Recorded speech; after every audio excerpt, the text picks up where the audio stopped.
evening, everyone. Let's get started. Good evening, ma'am. Good evening, ma'am. Good evening. Good evening, ma'am.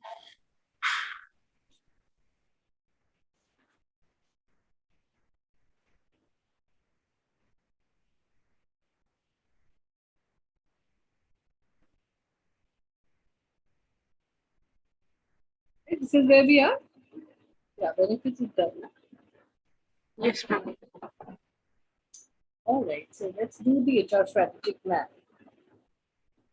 Any questions so far? Hope to remember the discussion we had. Ma'am, no, ma'am. But ma'am, we were on benefit of strategic SRM. We didn't started that yet. Sorry?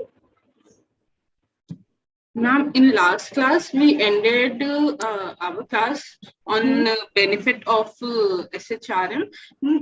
And they said कि हम लोग ये next class में discuss करेंगे. We didn't discuss that yet. Benefits were not discussed? No, ma'am.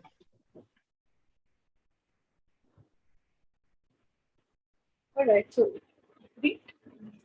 You start reading and then I'll explain. So one point everybody can read. And then try and explain.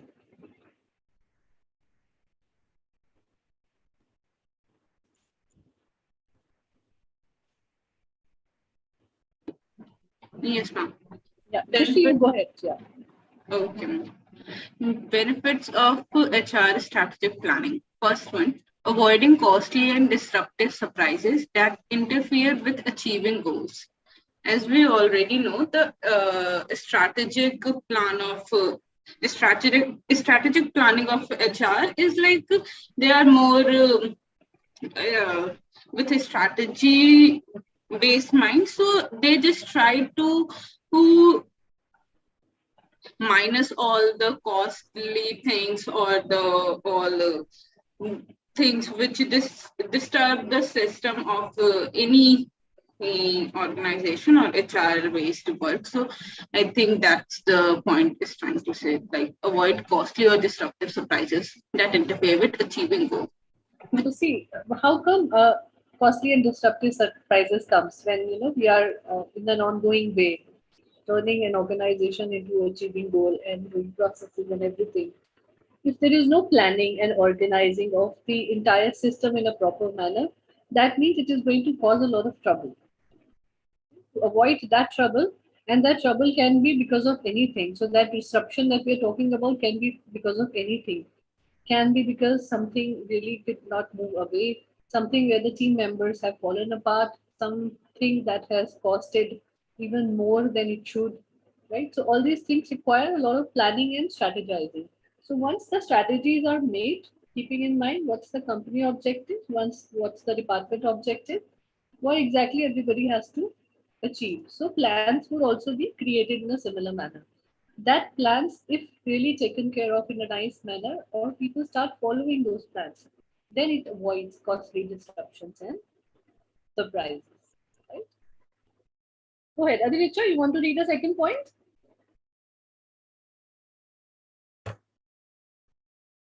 Or network issues? Yes, ma'am. Yeah, go ahead. Addressing key issue in a timely manner to avoid crisis. Okay.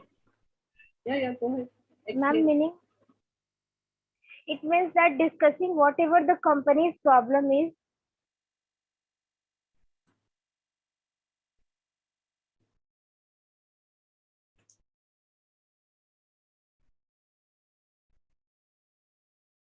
What happened? The second point says that addressing key issues in a timely manner to avoid any crisis. That means whenever the problem is there, whenever any challenges is there, it's important that everybody start paying attention to it. Right? So strategizing means only that everything should be pre-planned in a manner that anything that comes as a red flag or anything that a company can see that it is not moving ahead as per the plan, or things are trying to disrupt the entire system, try and resolve that issue then and there, right? So that a bigger crisis can be taken care of. Third point is promoting employee productivity and overall organization success. Simple है, right? Whenever there is a complete strategizing plan, everything is in a proper place, everything is organized, that means employee productivity is going to obviously bring better results, right? Productivity is higher, profitability is higher. That means organizational goals are being met properly. Next, providing a sense of direction to positively affect how work gets done. So very important. So strategizing का मतलब ही यही है that there is a plan which actually tells people what needs to be done. It shows them a direction. It shows them a guideline so that they can move forward into that direction and start moving ahead and achieving their work goals. Keeping employees focused on organizational goals, again, very simple stick thing that everybody is focused because they have the plan, everything goals wise, their time sheet, their goal sheet, everything is in their hand. So there is no problem of not achieving and being focused.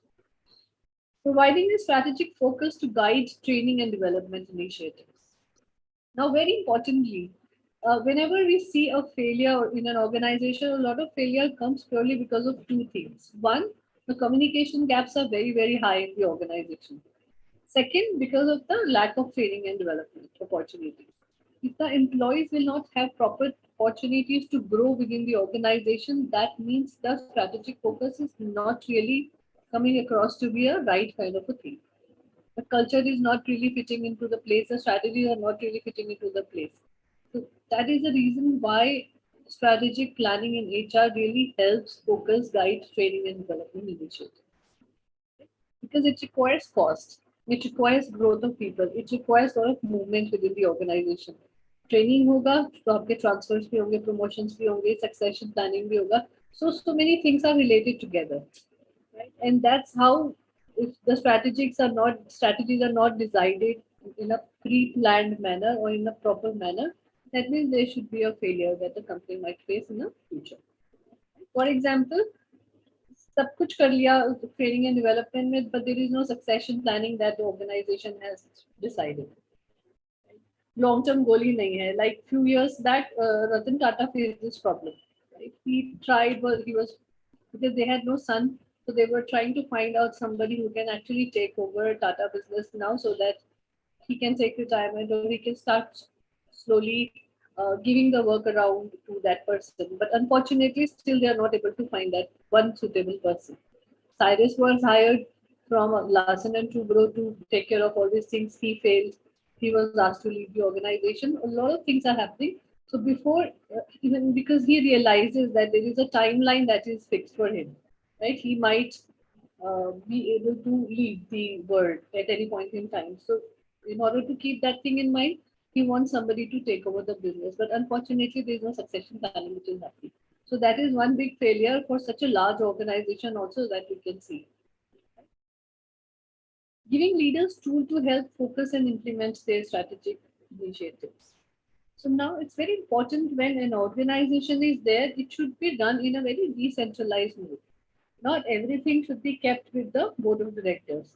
If you're hiring leaders for various functions, for various work, that means you need to give them not just responsibilities but authorities to create and make decisions, right? Because many organizations, what happens is that they are really, really focusing purely on responsibilities. काम है आपके KRAs है, KPIs है. But with that, they fail to give authority, decision-making power to the leaders. So what happens in that scenario is that all the initiatives, all the innovations, all the cultural changes that has to happen in an organization doesn't happen. Organization एक ही तरीके से चलती रहेगी, and that is what happens with lot of family businesses. Family business को change करना सबसे बड़ा मुश्किल काम होता है because they don't understand these things. Later on, whenever their own some family members gets educated, they go out and take degrees or something. It's then they realize that okay, yeah, there is a need of bringing professionalism, keeping focus in mind. Then they start doing strategic initiative. But before that, they are generally like this. They don't give enough power, enough authority in the hands of the leaders, even though they hire. Right? So this is about benefits. Now let's move to the strategic map of how exactly the strategic human resource management works in the organization. Some bit we had discussed the other day, it's just an extension of the things that we discussed that day. So financial, we have to understand the financial, right? Financial, we have to understand the financial, right? Financial, we have to understand the financial. Financial, we have to understand the financial. Financial, we have to understand the financial. Financial, we have to understand the financial. Financial, we have to understand the financial. So financial It's like the balance scorecard thing. I'm sure you must, if you remember. So balance scorecard is 4 points basically on which we decide whether the organization or the employee is moving. Sir must have given you a balance scorecard ka preview from the point of view of employee performance management. In strategic map, what we do is we do a company balance scorecard. So we create organizational balance scorecard to see how the organization is actually moving or performance wise. It's going ahead or not. So there are 4 parameters like in the employee performance management system. One is financial, another one is internal customers, third is HR internal processes, and four is learning. On these 4 parameters, we see how the organization is actually performing or HR department is actually performing to see whether the department of HR goal is mapping with the organizational goal. So how do we do in financials? First thing what we do is we drive long-term shareholder value. So everybody who is important in the organization, we see what is exactly HR department is bringing value to them or not. Second, enhance ROI of HR strategic initiatives. Every initiative that HR is taking, what is the return on investment? Whether it is really making a sense running all those initiatives or it is just, hogwash, just to show it to the public or just to, keep investing money and not really counting what exactly is the outcome of those initiatives. Next are the enhanced employee productivity. Obviously, financial thing is always looked into or we quantify them purely in the basis of what exactly is the productivity that is coming out of. So every strategic initiative will look into whether the employee productivity is coming or not. Then internal customers. Who are internal customers? One, the employees. Second, the stakeholders. So creating positive work environment, very important. Second, enhance internal customers, which is employee satisfaction. Very important that every employee who's working in the organization should be content and happy while working. If they are not, imagine 700 people working for an organization and out of 700, 600 are not really happy. They're just coming because they want to earn money. That's all. They want to take their salaries. So they will be an average employee. 9 घंटे आएंगे अपना जितना काम है वो करके चले जाएंगे, but there is no motivation, there is no energy, there is no positivity. So these kind of people generally maybe not really create any hindrance, but they will not be very positive for the organization. It has to be taken care of both ways. The employee has to take care of organization. Organization has to ensure that people are content and satisfied. Next are the internal processes. So your internal processes, which is like creating policies, ensuring that SOPs, which is standing operating procedures, are being followed by every employee. Because policies and strategies fail if the implementation is not appropriate. To look into the implementation, it is very important that the processes are written in a nice manner. Processes are generally what? A step-by-step description of how policies should work. Correct? So what happens in HR internal processes? Apply excellent recruitment process. So it's not just telling your employee ki recruitment kar lo. How the recruitment process is going to work, you have to explain that first. Then develop strategic employee competency. Competencies decide karna is really, really important. Right? Third, implement best challenge management practices. However, whatever things are going out in the competitors, as per the technology, what is best that you can bring to create satisfaction level of employees at the highest level? Those talent management practices. Talent management is what? The employee life cycle. Kitna bhi time wo andar bitate hain, apart from recruitment and exit. Starting from onboarding till the time they exit, that particular time period is called talent management. सभी employees का that talent management part is the highest. What best you can implement for them other than your recruitment and exit policies is what you can create a good impression of. Next, optimize performance for management system. Very importantly, again, let employee feel that they are not being scrutinized for their performance, but they are being reviewed. So scrutinize or review, there is a huge difference. Scrutinize is that you are always critical of their performance. Reviews are something that you can discuss and you can see what are the gaps that is coming around in your performance and how we can ensure that both the parties together, employee and the employer, together can ensure their performance is improved. So that's what strategic map shows. Last आता है आपका learning. So balance scorecard के learning में हम क्या देखते हैं? Develop internal HR capabilities. So not look for outside thing first. First see what exactly is internally available to you. Bring in IJPs, internal job postings, so that people can apply to those job postings. Suppose I'm not really happy in customer service. I want to move to HR. So there should be an option that what exactly is my career path if I want to move from customer service to HR. How much training would be required? What skills would be required? What other things would be required so that people can grow within the organization. Then deploy HRIS system. So again, very important, a good metric system, HRIS system, through which you can read out the data. It helps in problem solving and decision making, can actually build up a very good base for the next future 5 years. So in these four parameters, we judge whether the human resource department is really moving ahead or not.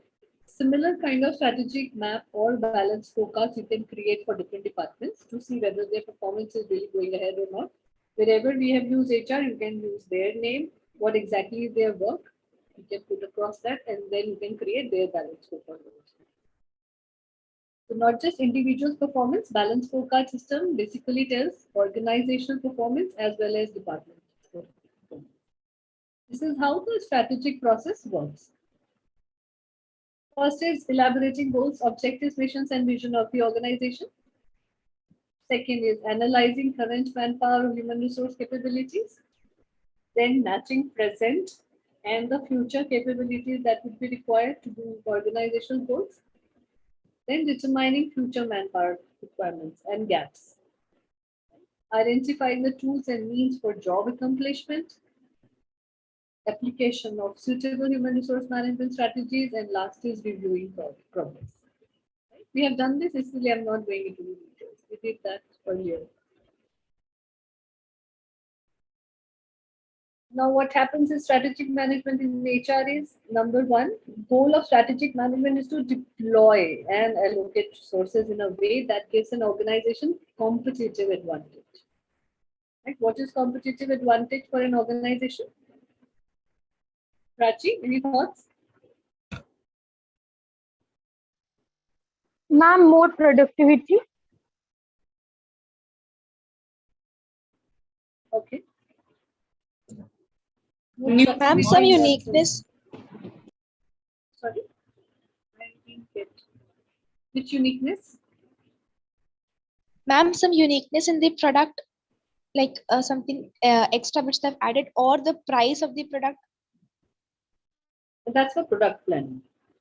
We're talking about human resources here, but the people.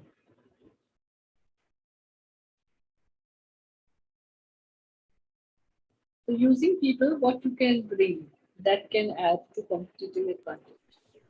New thought, like किसी भी एक चीज को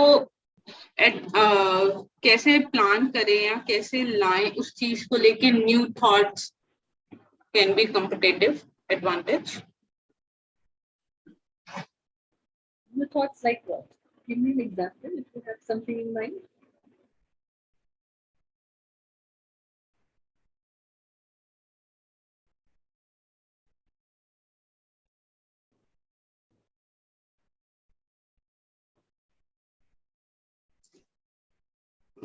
Ma'am, like encouraging.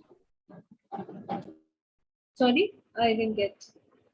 I didn't hear. You said it.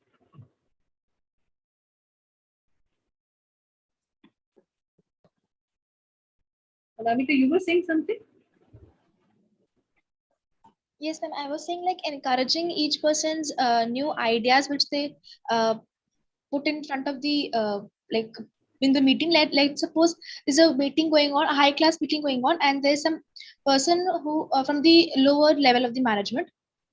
if he presents some new idea, so his idea should not be ignored. Instead, they can the higher people can give an opportunity to the lower person, to the lower level management person, to present his ideas and to give him and his ideas equal importance.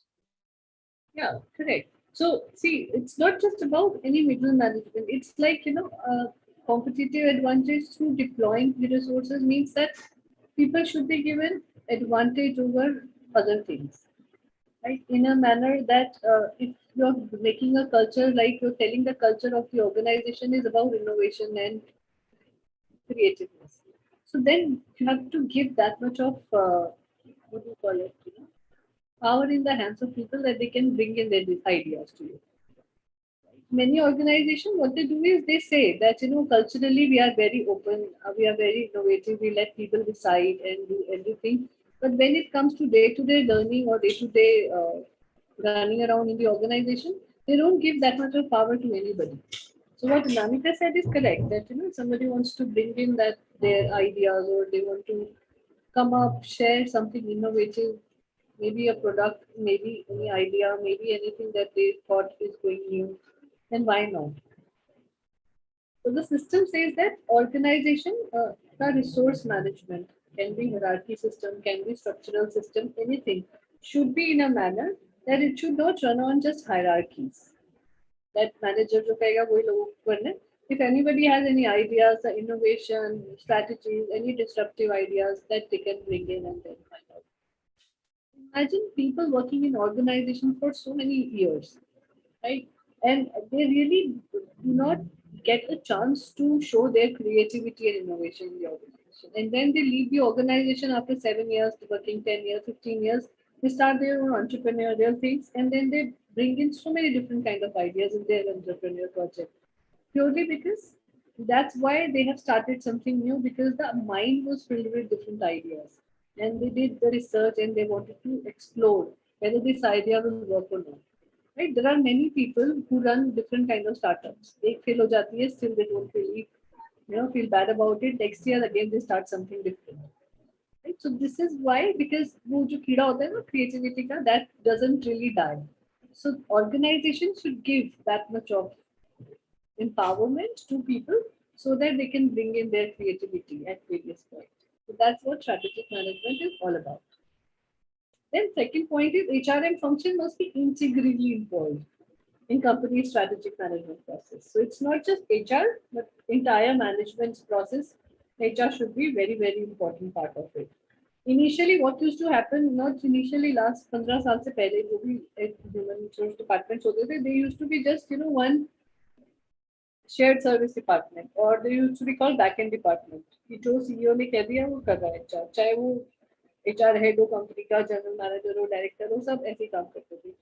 But last 10 years, I've seen so much of better things in HR also, that because people have started understanding how much good resources can bring profitability to the organization, how much role HR can play, right from searching for good CVs, from designing job analysis, creating different kind of structures for organization. They can bring in so many things which can be resulted into, or their outcomes can be better profitability and productivity. So you can directly link all these things with that. Once HR start doing all these things, it's not that कि पहले नहीं हो रहा था, पहले भी यही सब कर रहे थे काम, but we were not linking it with whether the employee is becoming more profitable or not. Right? Training and development तो पहले से ही चल रहा है, but whether they were measuring कि every employee training के बाद कितना profitable और बढ़ गया, वो हम नहीं कर रहे थे. So now because of new system, HRIS system, data gather होने लग गया है, उस data को information की तरह use कर रहे हैं, that information is used for decision making. So this is how strategic management का HR has become a very integral part of in last 10-15 years. Last आता है business model is how the firm will create value for customers' profitability. If your organization has a wonderful business model on which they work, that means you have already created half of the value for customers' profitability. So some model should be there. That means some strategies should be there which you are going to follow for the next 5 years. Short-term and long-term both. That's when you can bring in maximum and higher results for the organization.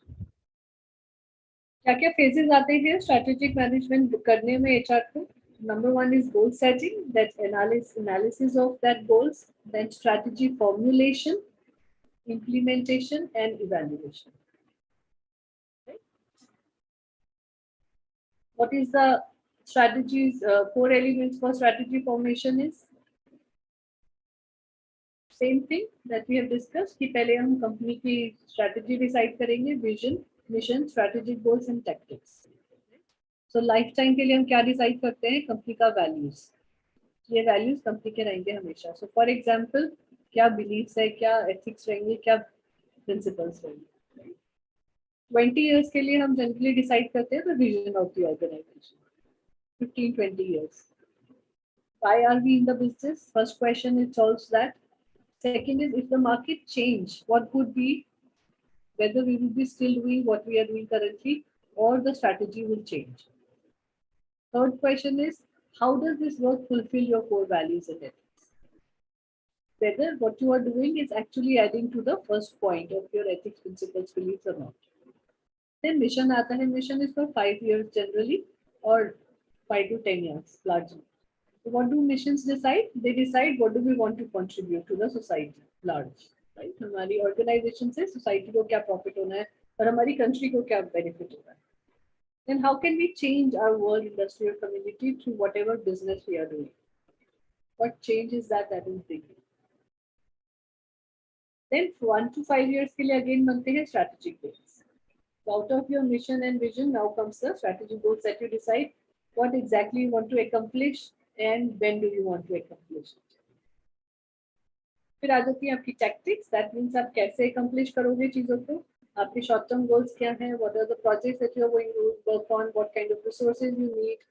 Staffing कितना चाहिए? What kind of growth path you will show? All those things. So day-to-day things that comes in the tactics.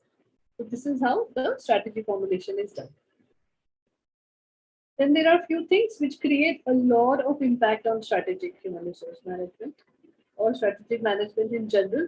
These are people we call outsiders or external factors. So now what are these external factors?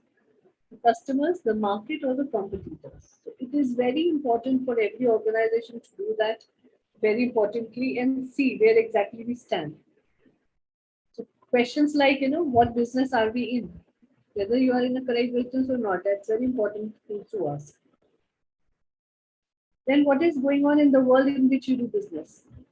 Without the political environment, because politics is a very large area of government that creates hindrances in how we run business. Like people to somebody nowadays, what is creating problem is if you are not really saying that you are pro Modi ji, that means you are not really running towards you're not really bringing good business to the society. So इतना बड़ा bias आ गया है लोगों के दिमाग में that if you're not pro BJP, that means you're not really contributing to the success of the country. Similar things never used to happen in the past, but somehow now we have reached to that stage. Political इतना ज़्यादा sir पे चढ़ गया अभी हम लोगों के 5-10 सालों से that everything is being discussed in this manner. You won't believe that this question was asked to somebody in interview, senior interview, director level के interview में, that whether you believe in Modi ji or not. This person said no. He said we can't give you this offer. Simple, only because of this one thing. Skill wise, he was really doing good. So imagine then, such political hindrances are creating a lot of hindrance in your personal and professional growth. And that means it is creating an impact on strategy of how do we do. So with the changing market, every company has to be very diplomatic. So somebody asks me this question, I say I am apolitical. I don't say anything against Modi or in his favor. I don't believe in him. I don't really believe whether what he's doing because he's a prime minister, he's on that seat. So we can give him that much of respect, but not necessarily whatever he does, I would respect that as well. Right? So you can become apolitical. You can always say that. Then आता है आपका what business should we be in? So whether this business that you are in, it has a long-term impact on the country or on the society or not, or it's just for a short-term period, it is looking like that it is going to bring profitability and productivity, but afterwards उसका कोई future नहीं है. So for example, toothpaste market है. Now toothpaste market is taken over by very large organizations. आप जब भी नाम सुनोगे आप इन्हीं ऑर्गेनाइजेशन का नाम सुनोगे. So suppose now today you want to start a toothpaste business, but you don't bring in any additional value in your toothpaste. It is going to take huge amount of time to think whether you are in the right business or not. You need to actually see it whether things are going in the right direction, because 81% of market share is with large 2-3 companies. सिर्फ 19% का margin है, वो भी 19% में भी छोटे छोटे players बहुत सारे हैं जो ऑलरेडी टूथपेस्ट के बिजनेस में हैं. So whenever you start a business, you see where the market value is bringing, who has the maximum share for that particular product, what additionally that they have which you don't have, what you can bring in. So maybe your toothpaste can go really good if you say कि हम plastic products use नहीं कर रहे हैं, या we are bringing sustainability kind of things, environmental friendly something. So people are more awake these days to think about these things. So that way there is only chance that you can run that business. So you need to really look into what exactly you are starting, or whether you are going to be there in the organization, I mean, in that business for long. Then what are the resources? इसका एक और example भी बहुत अच्छा है पहले वाले point का. What business should be in that Jet Airways.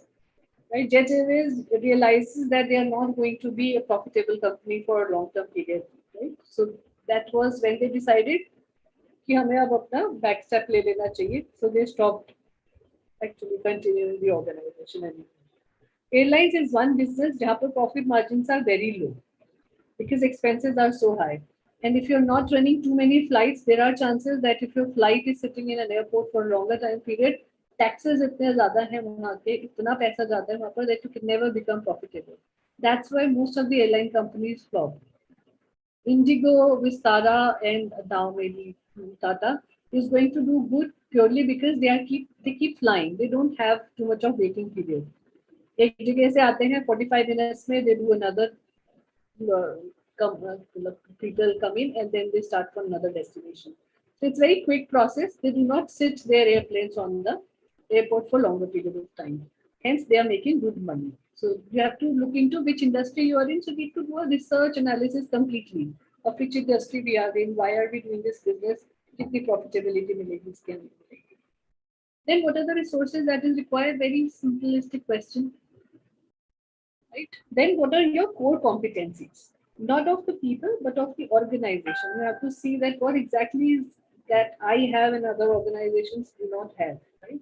What can I play in the market with? So that core competencies has to be decided. Right? So core competencies is quite similar to what your culture of the organization is.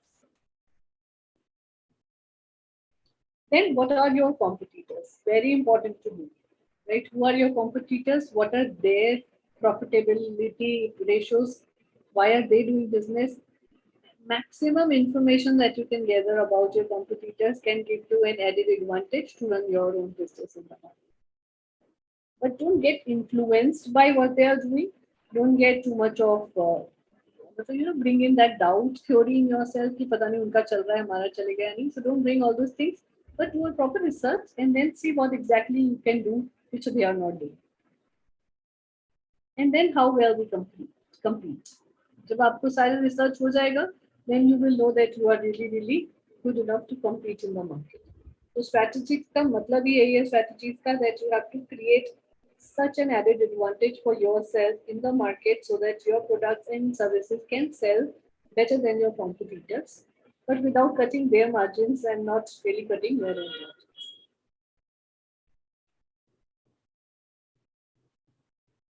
Examples हैं कैसे decide करते हैं vision and mission and how strategies are design. This is for one of the organizations. So our vision is to be the most successful and respected construction chemical company in India. Then their mission is partner actively with our customers for a long-term partnership to provide innovative and sustainable technical solutions, so that we can help increase productivity, reduce maintenance costs, and minimize risk. So that's the difference between how vision is written and how mission is written. Then all other things are their strategies or their complete plannings or goals that they keep. So respect for people, quality in our product, result driven in profitability, open communications, global vision, local agility, developing people is fundamental to sustain growth, constant innovative spirit, integrity. A company ka hai, I cannot name it, that's why we do not share the name. Another example, Starbucks ka mission and vision. Inspire, nurture the human spirit, one person, one cup, one neighborhood at a time. उनकी values क्या हैं? With our partners, our coffee, and our customer at our core, we live these values, creating a culture of warmth, acting with courage, being present, connected with transparency, dignity, and respect, delivering best we do, and we are performance driven. And when they write down these strategic values, in every store, you will see that this is a part of their store. It is written down somewhere. If the person is not showing respect and dignity towards anybody, and you see it, you can challenge that then and there. So that is the kind of vision these organizations have, and this is how they work on their values.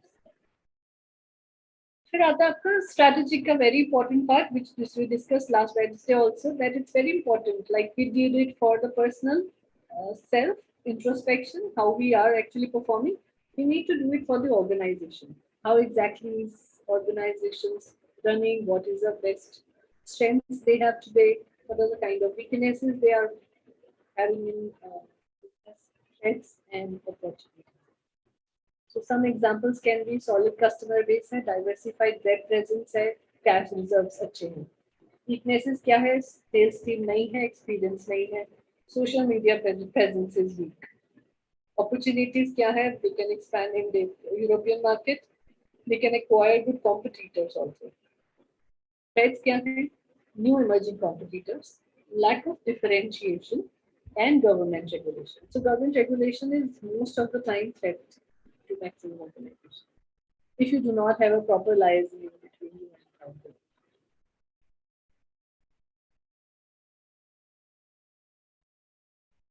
Now, strategy is implemented in organization. So suppose you have a strategy called product market strategy. Now that strategy कैसे काम करेगा? On 5 bases. Number one is types of information. So every information that you can gather regarding the market, you have to gather that. Second is your organization structure. How many people are involved, at what level they are involved, and what are exactly their role. Then task design. Each employee, what exactly are they contributing towards the goal. Then select, train, develop people. Right people, training, growth, and whether they are contributing or not. And last is reward system. If they have performed well, if they are trained well, what are the systems that you are going to bring in so that you can retain these people for longer time period. Right? So this is how the strategies will work, and ultimately the result is going to be higher performance and higher productivity. And when performance and productivity are higher, that means the profitability is also going to be higher. So these three P's are always very important for organizations.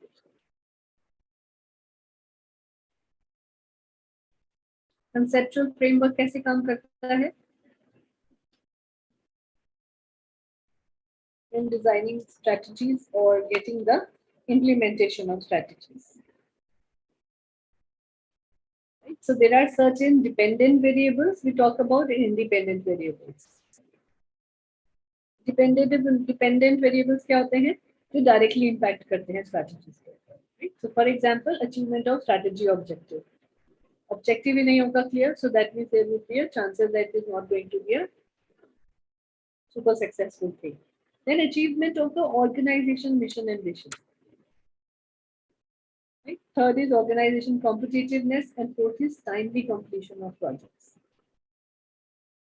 एक दूसरे के ऊपर dependent variables हैं ये सभी के सभी. Independent क्या है इससे अलग हटके? Team work and culture. अब आपका ट्रस्ट कितना है एम्प्लॉइज के ऊपर?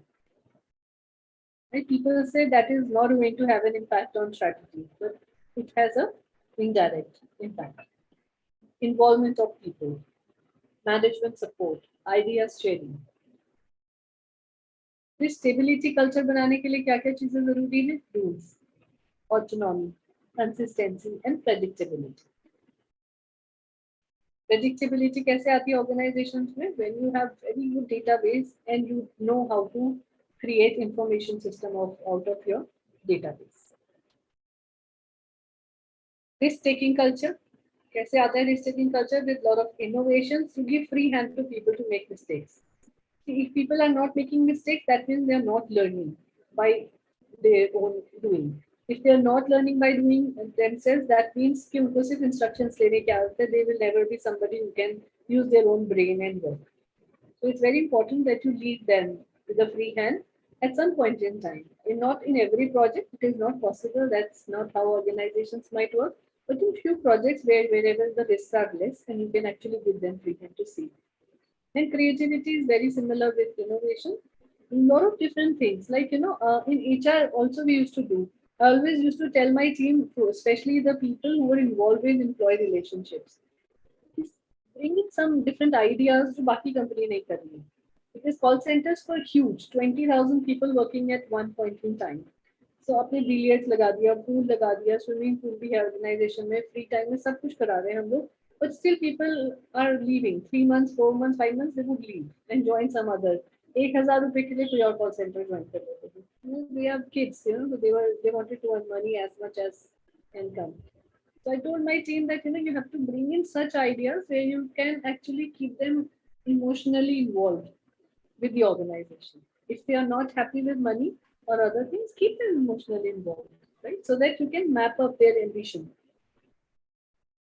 or give them that hand where they can be creative. So we created a cultural committee in the organization. Everybody from that 20,000 employees are part of it, and they have to decide कि हम क्या-क्या cultural programs क्या करेंगे on a period point. Annual functions पे क्या होगा, दिवाली पे क्या होगा. So they used to decide and then they used to send across all the communication. So उससे क्या मिलता है that these committees help them decide. Similarly, we created food committee because cafeteria था काफी बड़ा. So everybody used to get their food out there. So they created their own menus. ये free hand. Maggie बनाना है, Maggie बनवाओ, chowmein बनवाना है, anything that you want to eat, create that thing for yourself. Keeping in mind your health and hazards would be your own responsibility, not the organization. So when you give them that much of things, they make mistakes, they learn from their mistakes, and then they won't repeat that. That's the chance. So creativity is very important for risk-taking culture. Then ambition. You have to map their ambitions really well. If you're not able to, then that means it is something that the organization is doing wrong with the employees. And then decision making. Because decision making risk taking, because not every decision of yours can be correct. Last is result oriented culture. So clear goals, clear targets, evaluation, monitoring, review, feedback mechanism is how you can create result oriented culture. So conceptual framework of strategy implementation talks about how you can actually create impact through strategy implementation by keeping in mind these 4 kind of culture and dependable variables directly. Okay? Yes, ma'am. फिर आता है आपका very important part. I think you have studied about this in management classes. So important question is that how organization structure is decided. Right, पढ़ा है ये वाला? Work specialization, departmentalization, chain of command, span of control, 14 principles of management. वैसे Yes, ma'am. don't remember. हमने पढ़ा. In 12th standard, we had this. ये 12th के बाद अभी भी तो होगा. मैनेजमेंट जब HR शुरू करने से पहले स्पेशलाइजेशन में नहीं पढ़ा था ये मैनेजमेंट की classes. They may not have. So there are 14 principles of management. Usually we call management means general management, not specifically related to human resource or marketing or finance. Right. So out of these 14 principles, these are something which are really important to design and decide how the organization structure will look like. Because जब तक आप organization को structure नहीं दोगे, things will not really work in a right manner. You need to bring in some people who can take decisions. You need to bring in some people who can lead the teams. You need some people who are just pure executioners. Don't use their mind too much. They'll just take the instructions and do whatever needs to be done. So to map all those things, there are a few questions that we generally keep in mind. The answers which is written out here in this particular slide is basically the principles management that generally is being used. The number one question is asked, to what degree are tasks subdivided into separate jobs? किस तरीके से आप सबको काम बांटोगे? Simple से language कि आपको किस तरीके से उनको काम डिवाइड करना है so that the maximum output can come from each employee. This is the principle of work specialization. Specialisation के एक तो हम आपके एजुकेशन के हिसाब से कर सकते हैं डिसाइड, और एक्सपीरियंस के हिसाब से कर सकते हैं, what is your skill set and competencies उसके हिसाब से कर सकते हैं. So this question is answer like that. And second question you asked, when do the organization structure is, on what basis the jobs will be grouped together. अलग अलग jobs को एक ग्रुप में डालेंगे तभी हम उसको एक डिपार्टमेंट कह सकेंगे. So to create that department, we need to see what kind of jobs can go into one. Like many organizations still struggle to find out whether sourcing of good candidates should be a part of HR or should be a part of sales or marketing. Not sales, marketing, right? So because ultimately what you're doing in sourcing is basically you are telling people about company's advantage, that why should they join the company. So it's basically a marketing function. But because you are bringing good human resource in the organization, so it comes under human resources also, right? So that is the kind of thing that you need to do. You have to think of all the jobs that can be created into a department, and this function is called departmentalization. Then आता है आपका, to whom do individuals and group report? Now who is the chain of command? मेरे ऊपर कौन है, उसके ऊपर कौन है, उसके ऊपर कौन है? So that escalation matrix is what in my organization. Today I am in trouble. I know this much is my authority area. इतना decision मैं ले सकता हूँ. For example, let's talk about money. So till 20,000 rupees तक के decision on whether I can spend that amount in organization is in my hand. Other than that, I need to take permission from somebody. Who is that somebody? Either my direct reporting manager or finance. So that is called chain of command. Then उसके ऊपर वाले के पास भी maybe हो सकता है सिर्फ 50,000 तक का हो. Then over and above, you need somebody else. So this is how the organizations are given chain of command, that this on this basis, on your hierarchy basis or your level of experience basis, you need to be given different authorities. The next question is, how many individuals can a manager efficiently and effectively direct? Direct means manage. कितने लोगों को आप एक time पे really अच्छे से manage कर सकते हो. It is called span of control. Right? So principle of span of control says that हर एक employee का कितना बड़ा span of control होना चाहिए. Whether everybody can actually bring that much of creativity or not in the organization. Right? So that is very important for everybody to see.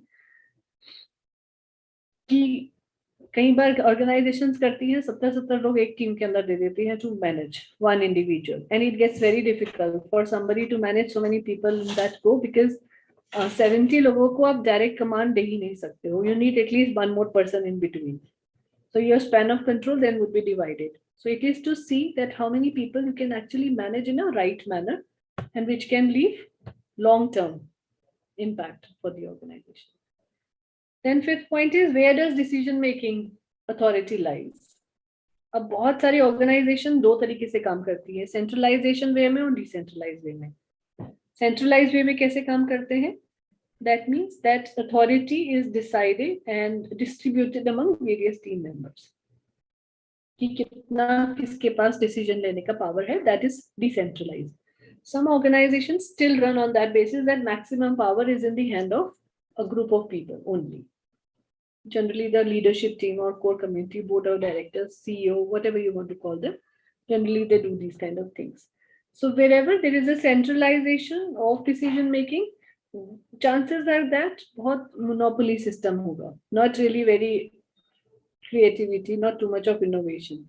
Decentralization brings different parameters, different people where the power can lie, where the authority can be distributed, and hence more risk-taking kind of a culture, more people who can be authorized to take important decisions. Right? This is called centralization and decentralization principle. Last आता है formalization. Right? So in formalization, what we do is, to what degree will there be rules and regulations? कितना level पर होना चाहिए, right? Whether you want to be very strict, written down everything in a manner that every employee is just reading out the instructions and doing. So that means that these people can, what they do is they will become very robotic. They will just keep taking instructions and really not be able to do work properly.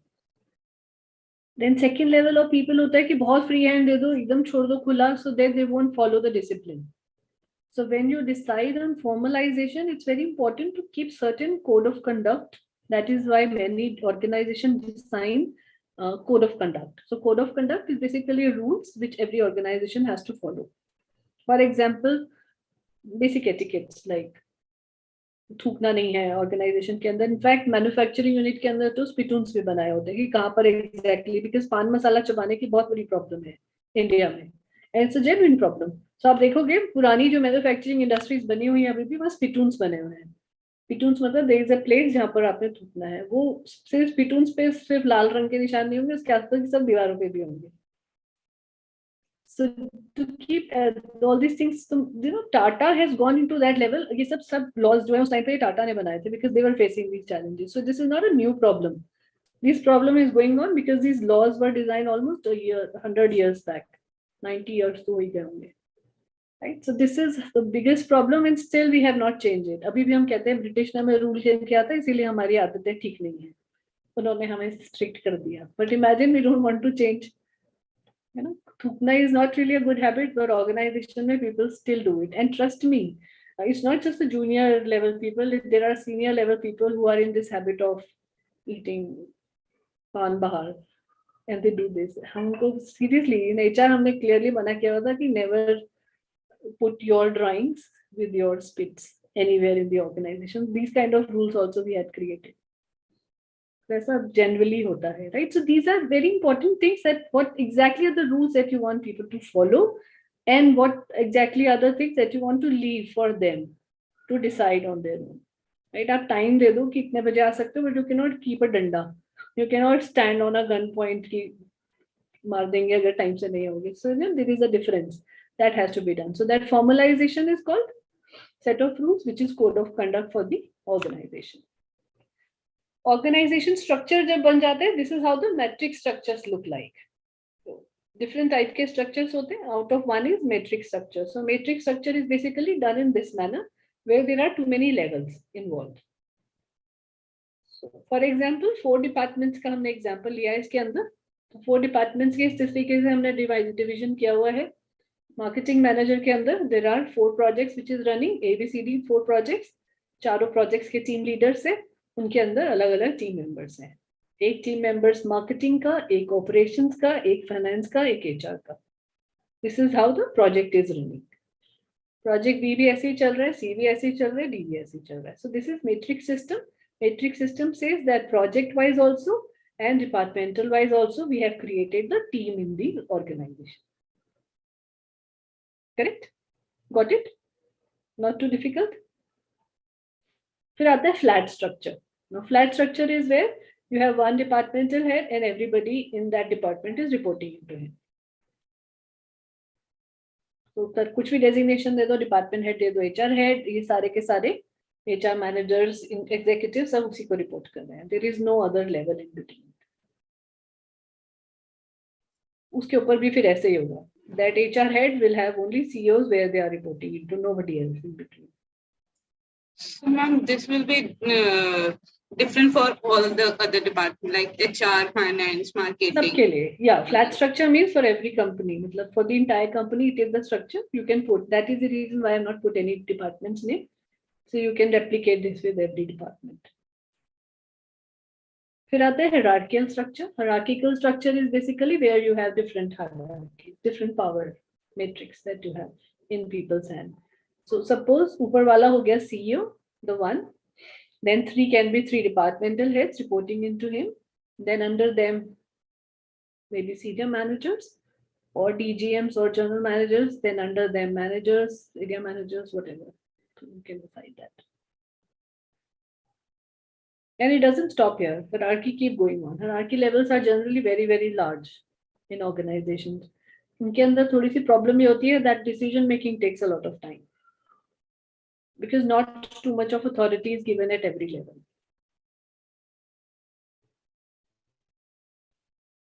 मैंने क्यों खाली छोड़ा था? I wanted to discuss something. Now I have forgotten. So let's move on. I'll remember, then I'll come back to this.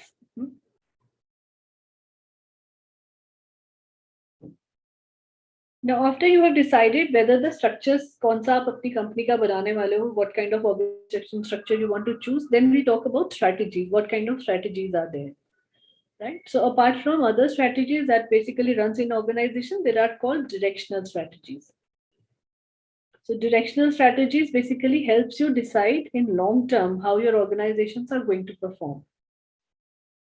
So for example, one is external growth strategy. कि आप ये देखना चाहते हो whether your organization can grow externally or not as well. Externally कैसे grow करते हैं? What is the difference between internal growth and external growth? Internal growth, ma'am, employees, and external growth is all the marketing or the advertising. Ma'am, when when the number of customer increases, that is external growth, and when the number of employees or the stakeholders increase, that is internal growth. Good. Yeah. So this is the difference, that when you are externally doing something, your customer base is increasing, plus your market share in market is also increasing in organization. Internal strategy means where people are growing within the organization. Right. So many organizations, what they do is, I give you an example how in Teleperformance we used to create a very large tree of employees who had grown inside. So it was on display on the reception. So we had created a cutout of the tree.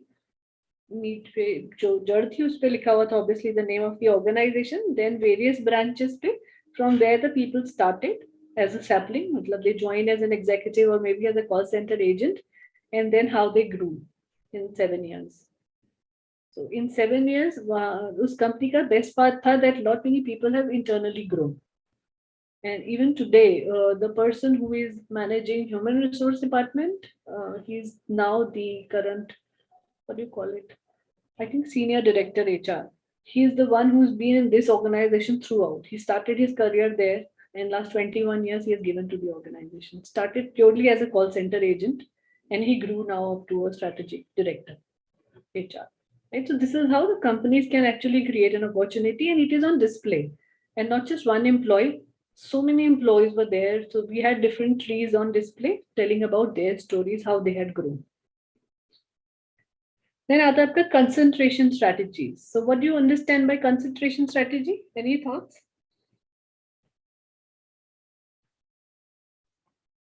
Like how strongly any department is concentrating over its goal or strategy, or how deeply it's मतलब कितने deeply ये लोग उस goal को समझ रहे हैं और उसको करने के लिए concentrate हैं.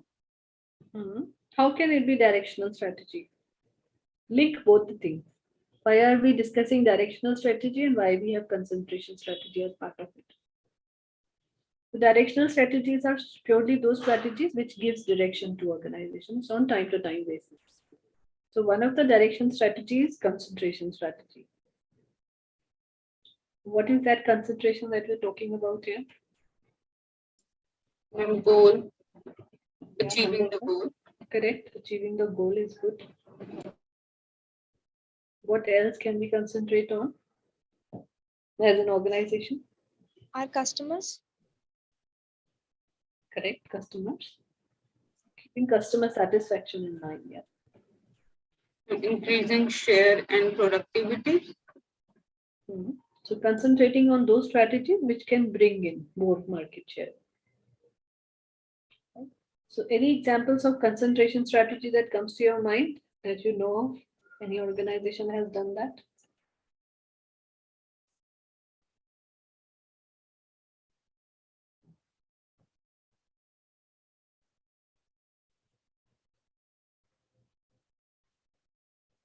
Take it as an assignment for this week. Maybe tomorrow we'll discuss it. Not really in details, but just we'll touch base on this. So do a research about it. Find out at least one example that you can read. Many organizations, many people on internet may not have given it directly under concentration strategy, but try and link. Ma'am, Tata company has focused on customer satisfaction. So can that be like a concentration strategy? That can be if they are focusing on, if one of the values is customer satisfaction, then yes, it can be called customer concentration strategy. Totally depending upon whether your vision, mission, or core values are linked with concentration or not.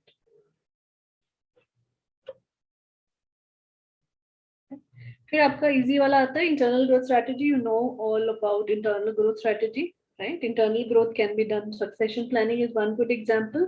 Very good performance management systems and training and development strategies are part of internal growth strategy, right? How you are actually creating in mind that every employee's balance scorecard is mapping with the organizational growth chart. Then mergers and acquisitions. Now, mergers and acquisitions are directional strategy. It helps you increase the market share as well as it helps you grow the organization multi-folds in different kind of products and services which you have never thought of before. So for example, अभी आपके पास market share है आपके organization के पास से 30% का, and you are not the market leader. So what you want to do is you will acquire smaller players. 4-5 छोटी छोटी companies को आपने एक्वायर कर लिया जिनका मार्केट शेयर 2, 3, 3%, 5% है. Then ultimately what you become is you become the largest market share organization in the country or in that sector. So that's why mergers and acquisitions are really important for organizations.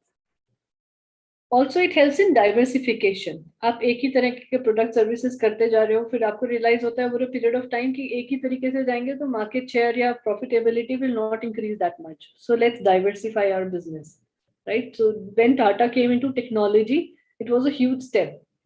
So that's when they created TCS and other organizations like that. So that was very huge step. People were very skeptical at that point in time कि एक Tata Motors या hotel चलाने वाली company अचानक से कैसे IT भी चलाएंगे. But then a lot of good practices were showcases at that some point in time. Still, TCS could not become that great a company because of many reasons, because of again a lot of HR strategies which were not really implemented well, like they used to do in other organizations. Maybe because IT में उनका experience कम था. But still, that organization created good name in market. It is still giving competition to IBM and Infosys. Then other downsizing. Now, downsizing is a directional strategy which is used, which I feel as an HR should be used very rarely by the organization. But it is generally used in the times when the company is really, really in a very bad shape. So downsizing means when you're letting people go or you're asking people to go. You are creating a thing where you don't have that much of funds, you don't have cash flow, your cash reserves are really absorbed by the organization, and there is no other way through run the organization. So that's when downsizing is being done. So it helps organization to reach a stage where they are very close to bankruptcy. So just to safeguard themselves, what they do is they let people go so that they can save out on the money which is going into salaries and wages. Right? ये इनके examples हैं कुछ.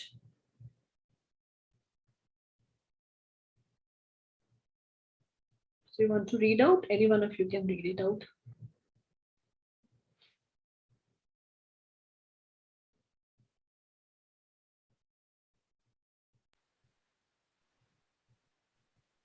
Ramika, you want to read?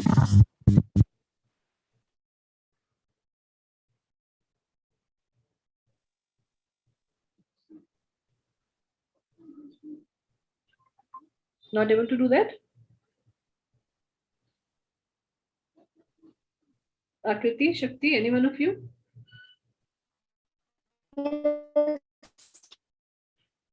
Your network is also not.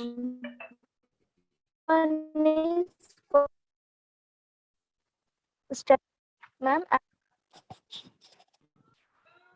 Not very clear. Ma'am? Yeah. Can I continue? Who is that? Your voice was not coming clearly. Akriti. Yeah, Kriti, clear. Now it's clear. You can continue. Yeah. Okay, ma'am. First one is concentration strategy. A strategy focusing on increasing market share, reducing costs, or creating and maintaining a market niche for products and services. Second one is internal growth strategy. A focus on new market and product development, innovation, and joint ventures. Third one is external growth strategy, an emphasis on acquiring vendors and suppliers or buying businesses that allow a company to expand into new markets. Fourth one is downsizing is the planned elimination of large number of personnel designed to enhance organizational effectiveness. Fifth one is mergers and acquisitions. HR needs to be involved in mergers and acquisitions. Yeah. So any questions on this, or you understood well? Just one question. Yeah. In downsizing part, it is said, is the planned elimination of large number of personnel designed to enhance organizational effectiveness? You said, ma'am, mostly it is done when company is not going well or doing well. So how it So can organizational effectiveness means that, see, downsizing is done for what people? People who are not performing in the company. So when organizations are not really bringing too much of profitability in the organization, or their productivity is not reached to a stage where they want to, so what they do is to bring in organizational effectiveness, means to come to that level of productivity. Sorry, give me a minute, huh? Sure, ma'am.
Yeah, sorry. Okay, where were we? We were talking about downsizing, right? We were asking this question. So downsizing basically is done in a manner when, like I said, that you are thinking that you are about to reach a place where you might go bankrupt, right? Your cash reserves will be absorbed completely. So what you do is an organization starts suddenly thinking of bringing organizational effectiveness. Organizational effectiveness is similar to performance effectiveness of employees. that you just want to keep those people who are really bringing value to the organization at that point in time. You really don't want to carry the baggage of people who are putting in average work or poor work. Okay, so that is what it meant. HR की भाषा में, in a lot of places you will see that human resources is also called personals with this spelling. Okay. In fact, before we started human resource management, this department was known as personnel department. That's how it started. Then merger and acquisitions, obviously, it's like, HR has to be involved in this entire process of deciding what kind of people are coming in, because mergers and acquisition is not just about monetary value that brings to the organization or adding new products and services or a company. Two different companies, suppose you acquire another company, a lot of changes in their culture and your culture might bring differences or discriminations. So in order to keep that things resolved, what HR has to play a very, very critical role in the times of mergers and acquisitions, keeping the structural alignment, cultural alignment, whether people are really useful for your organization, what's their competencies, what is the kind of performance. So a lot of things has to be taken care of from HR point of view. Now, these are few more strategies which are generally being put into the organization. Some are called intended, deliberate, non-realized, emergent, and realized. This I want all of you to go through in details yourself, give a time, do research, and come back. Not too many organizations use that. Only the companies which are really, really very playful, risk takers, they want to grow multifold, they generally use these strategies, right? I'll send you this PPT tonight. Take a look at this, search for this thing, and submit this assignment by Wednesday. At least one example each of these strategies: what is intended, what is non-realized, what is deliberate, emergent, and realized. All these strategies can work together also really wonderfully and do wonderful things. Why I'm not sharing any example? Because there are so many good, beautiful examples on internet. Last class में we had a lot of time, so we discussed these strategies in details. So the last class means with the last batch. यही topic discuss करने में हमने एक class पूरी लगा दी थी. I remember. So these are few examples of emergent strategies. You can go through it. It will help you do your research properly.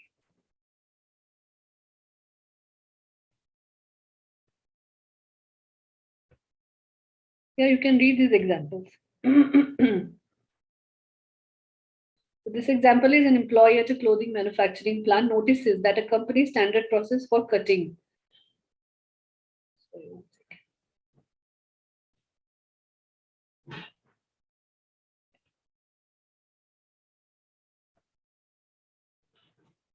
That company standing procedure for cutting patterns from fabric leads to fabric waste. The employee designs a new way to make 3 garments out of an amount of fabric that only yielded 2 garments under the company's process. The employee notifies their manager and other garment employees about the efficiency, and the manufacturing plant adopts the emergent strategy of using less fabric to make more garments.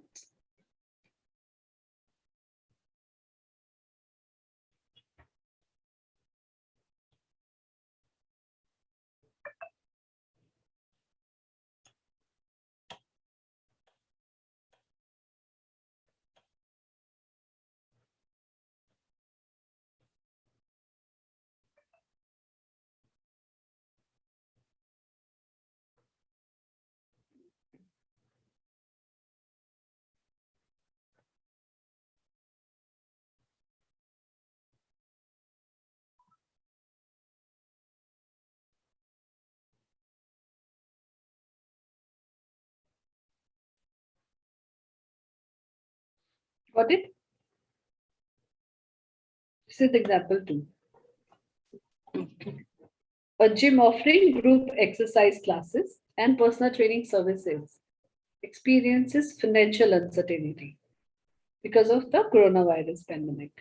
The situation pushes the small business towards an emergent strategy. What emergent strategy they uses? offering outdoor classes that allow clients to exercise with a much lower risk of getting sick. The emergent strategy allows the business to grow its operations and remain financially stable as a result of higher consumer demand for safe ways to exercise and socialize during uncertain times. Right? Understood this thing?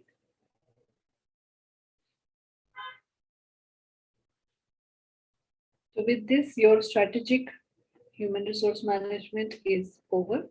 Let's take a 5 minutes break. Then we will come back and talk about cross-cultural communications and negotiations. Quickly. Okay, ma'am. Again, we will not go into the details of the entire PPT. We will just take you through on a running mode because time ज़्यादा नहीं है. Tomorrow is the last class and HR metrics has very important. So tomorrow 2 hours I want to give purely to HR metrics. We will go through this topic today. In case you have any queries out of these 3 topics, HR metrics, cross-functional thing that we'll do today, and strategic HRM, then maybe Wednesday we can connect for half an hour, 40 minutes for a doubt clearing session. Not really long class. Correct? Okay, ma'am. And you have to decide today or tomorrow that on 17th, what time you want to do exam. Morning mein. We'll discuss it. Chalo, take a break for 2-3 minutes, come back, and then we'll do.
Okay, shall we begin? Yes, ma'am.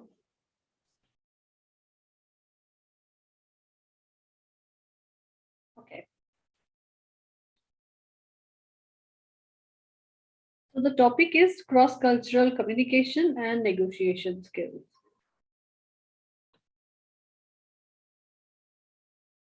So very quickly, let's understand from you. What do you understand by cross-culture?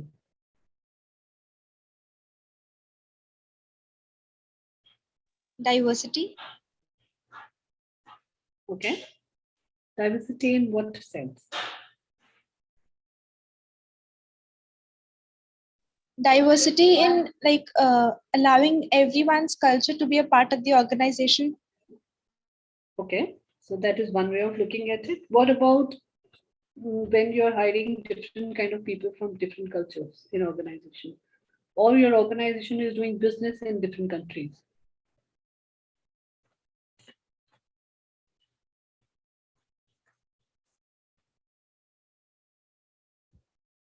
What happens in such scenarios?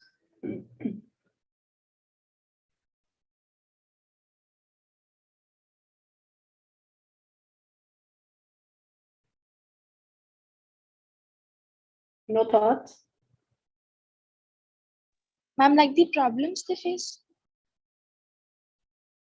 Yeah, anything. It's not just about problems. See, cross cultural is basically any kind of culture that is different from you. So when our culture is different from anybody else's culture, it can be within India, it can be outside India. So because organizations, when they are becoming global, they have to hire different kind of people, they have to work around different kind of people. So diversity, yes, is one portion of it, inclusion is one portion of it, but then cross cultural communication is another one that we have to keep in mind. So what does that cross cultural communication means? The communication between two different cultural, like for example, if one is Indian, Mhm. if for example one is from North India and the second one is from South India, the language, the culture problem will be, or the identity will be different. So this is can be an example of cross cultural communication. Yes, so language is very, very important, correct. What else? These are the few more metrics that can decide what kind of different kind of cultural thoughts, abilities, competencies, skills, or differences we can bring in with us when we do communication. So largely, we differentiate in these six categories: physical abilities, age, sexual orientation, ethnicity, race, and gender. But beyond that, there are other things also. We also differentiate, or our cross-cultural communication also brings a lot of communication gaps because of marital status, functional speciality, whether they are veterans or military experienced people or not, their job classification, which native they are born, which not born, religious, social economic beliefs, thinking styles, geographic locations, parental status, education, creed, work background, communication styles, and appearances. इतनी सब चीजें होती हैं and still, and that is the reason why our subconscious mind gets so much of confusion. किससे बात करी जाए किससे नहीं कर. That is the reason why we only make very few best friends. Very first important thing. When we leave our household, the first relationship we make outside of our family is friends. And those friends that we create is purely basically our cross-culture communication का first example that we experience as an individual. That's when we realizes that not everybody can be our friend purely because of these entire circle of cultural differences that can be given to us. Now, the Lewis model says that different countries are given names of different kind of cultures, but they are basically divided as per their different cultures. So multi-active culture, reactive culture, and linear active culture. These are three types of cultures he had designed. And this is how he has created this entire parameter, or you can call it as a model, in which he has mentioned the name of the few countries. Jinka is Kindergarten. So like you can see, Mexico and Italy is very multi-active countries. Multi-active countries like warm, emotional, loquacious, and impulsive. And जैसे जैसे change होता जाएगा, you will see India, Pakistan in an orange mode, where we are between red and yellow. Then reactive is very high, China and Vietnam.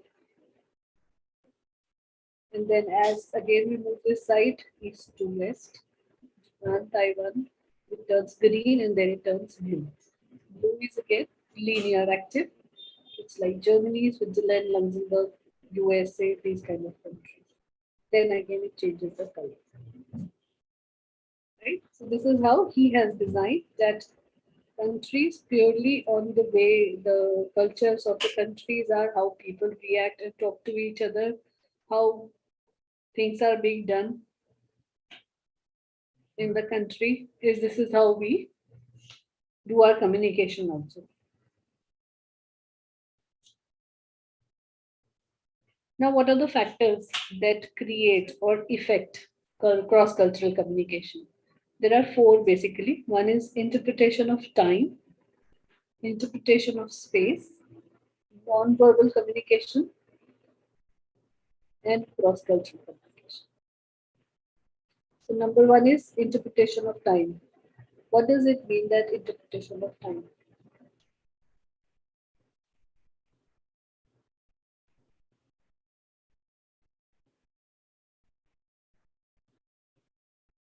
Think about it.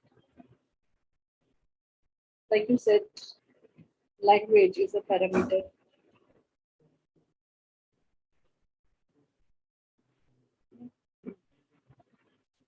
What is interpretation of time?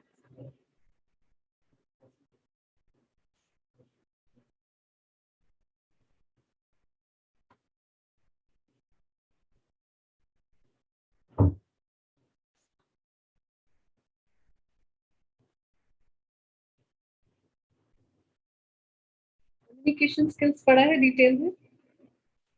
कभी कोई class attend किया, कोई chapter? Professional skills के अंदर भी नहीं? No, not chapter wise, stuff like that. Okay, so communication skills जब भी हम पढ़ रहे होते हैं उसमें there are few what you call it, these are parameters, so these are very crisp identification of whether our communication is really powerful or not. Communication does not mean only the pitch, tone, and everything, right? I think in one of the classes we touched a bit upon this. I'm not really sure whether it's this batch or some other batch, right? So there is a term called phronemics, which is very used in communication skills. Phronemics basically talks about that how people uses their time creates a lot of difference between each other. For example, you will see that some people are really, really high punctual, right? They will leave and reach everything on time. They will do everything on time. Their interactions with people will be like that, very much based upon the time space that they are in. Right? बहुत ज़्यादा फालतू बातें नहीं करेंगे. They will not actually. They will give value to time a lot of things. They will have their daily agendas very clearly taken out. Their daily routines are very, very specified, clearly written down. Their speed of speech is also on a similar rate that they talk. For example, example दिया जाए cross-cultural communication कैसे related. So, like Japanese are people who are really, really give a lot of value to their times. And when they come to India, the only thing that they find here is that we waste a lot of time in terms of taking long breaks in between. Khana khane mein, beech mein chai breaks, all those breaks. So that creates a lot of cross-cultural miscommunication between these two countries. तो जब भी उनके officials यहाँ India आते हैं या हमारे officials वहाँ जाते हैं, so we have to bring in that cultural orientation so that we can train our people to behave in certain manner. It's why we are studying this in human resource management is purely because There are times that you will hire a lot of people from outside India into Indian companies, or you might travel outside India to look into various kind of organizations. If you're working in different projects and all those things, then your interaction with these people is of very high cruciality. That's when this cross-cultural communication starts playing. So interpretation of time says that mnemonics has to be taken care of when you are doing a communication with anybody outside of your cultural orientation. Correct? Second आ जाता है interpretation of space. What is interpretation of space?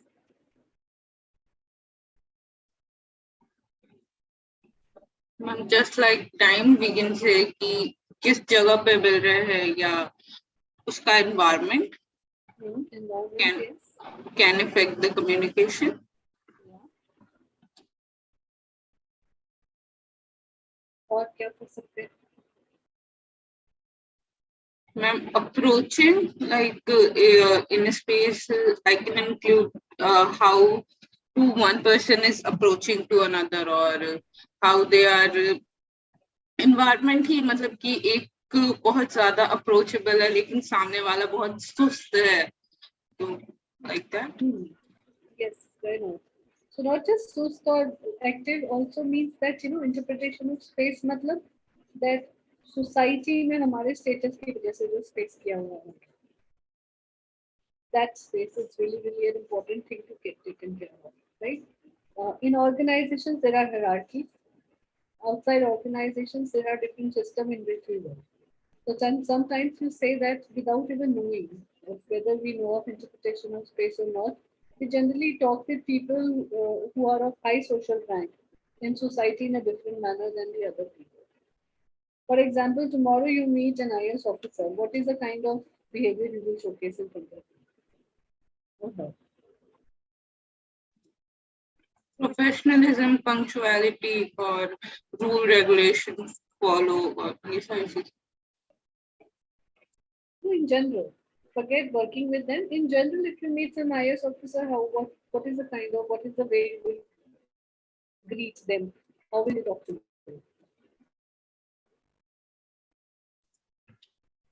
giving them respect by showing them that I'm giving respect to them, and both welcoming or things like that. Correct. So you will keep in mind their social status, right? And then that's how you greet them. People calling it server mode. There is that kind of state that you will take care of. And suppose let's say आपकी आवाज नहीं. you're very Ma'am, you're not audible. Yes, ma'am. I am not audible now.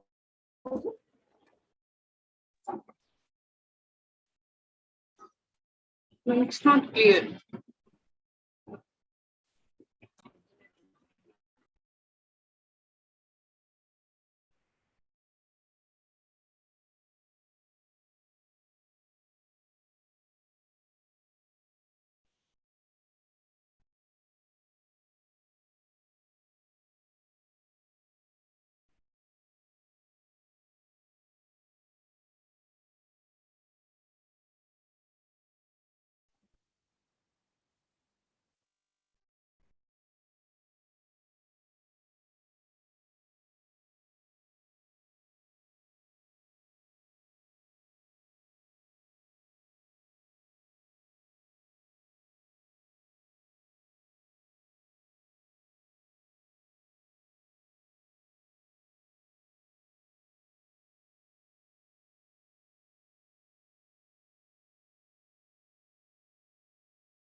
Ma'am आपकी आवाज सही से नहीं आ रही।